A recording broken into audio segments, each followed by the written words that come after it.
ಅಮ್ಮ, ಎಲ್ಲ ಮರ್ಬಿಟ್ಟು ಹೊಸ ಜೀವನ ಮಾಡೋಣ ಬಾರೆ ಅಮ್ಮ. ಈ ಫಿಗರ್ ಎಲ್ಲೋ ನೋಡ್ದಂಗೈತಲ್ಲ, ನಂಗೂ ಹಂಗೆ ಅನ್ನಿಸ್ತಾ ಐತೆ. ಕೇಳಿಸ್ಕೊಳ್ಳಿ, ಅಲ್ಲಿ ಅವ್ಳು ಬೇಕಾದ್ರೆ ಇಲ್ಲ ಅನ್ಬಿಡ್ಲಿ, ಒಂದ್ ಸೈಡ್ ಇದು ತೆಗಿಸ್ಕೊಂಡ್ಬಿಡ್ತೀನಿ, ನಾಲ್ಗೆನೆ ಕಟ್ ಮಾಡಿಸ್ಕೊಂಡ್ಬಿಡ್ತೀನಿ. ಪಕ್ಕದಲ್ಲಿ ಬಂದು ಮಲ್ಕೊಂತ ಇರ್ಲಿಲ್ಲ ಅವಳು, ದುಡ್ಡು ಕೊಟ್ರೆ ಬಂದು ಮಲ್ಕೊಂತ ಇದ್ ಬೇಕಾದ್ರೆ ಅವಳೇ ಕೇಳಿ.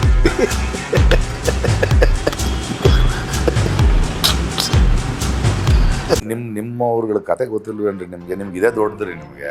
ಸರಿ ಇವಾಗ ನಿಮಗೆ ಮುಸ್ಲಿಮು ಪಾಕಿಸ್ತಾನ ಬಿಟ್ಟು ಬೇರೆ ಏನಾದ್ರು ಗೊತ್ತಿದ್ರೆ ಹೇಳಿ. ಇದೆ ಸರ್ ಅಭಿವೃದ್ಧಿ. ಈಗ ಫಸ್ಟ್ ಆಫ್ ಆಲ್ ನಾನು ಪತ್ರಕರ್ತ. ನೀವು ಪತ್ರಕರ್ತ ಅಲ್ಲ. ಹೆಂಗೆ ಸರ್?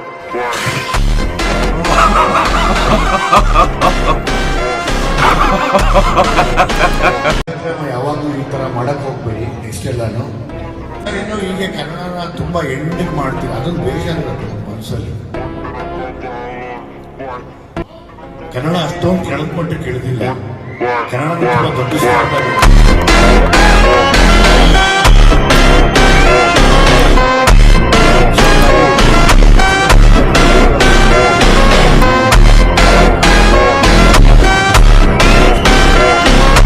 ಸೋಷಿಯಲ್ ಮೀಡಿಯಾದಲ್ಲಿ ಚರ್ಚೆ ಆಗುವಂಥ ವಿಷಯ ಏನು ಅಂತ ಹೇಳಿದರೆ, ಅಮ್ಮ ಮಗ ಸರಿಯಾಗಿ ಮಾತಾಡ್ತಾ ಇಲ್ಲ ಅನ್ನುವಂಥದ್ದು. ಅಮ್ಮನಿಗೂ ಆಗಲ್ಲ, ಇನ್ನೊಂದು ಅತ್ತೆ ಸೊಸೆಗೂ ಗಲಾಟೆ ಆಗಿದೆ, ಇನ್ನುವಂಥ ಕೆಲವೊಂದು ವಿಷಯಗಳು ಬರ್ತಾ ಇದೆ. ಸೊ ಇದಕ್ಕೆ ಕ್ಲಾರಿಟಿ ಕೊಡಬೇಕು ಅಂತ ಇದ್ರೆ ನೀವೇನು ಹೇಳ್ತೀರಾ? ತೋರ್ಸು.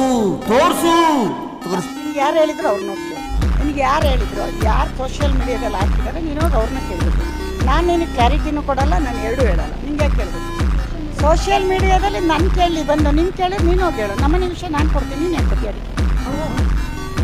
ಎಲ್ಲರೂ 10 ಸೆಕೆಂಡ್ ಮೌನಾಚರಣೆ ಮಾಡೋಣ.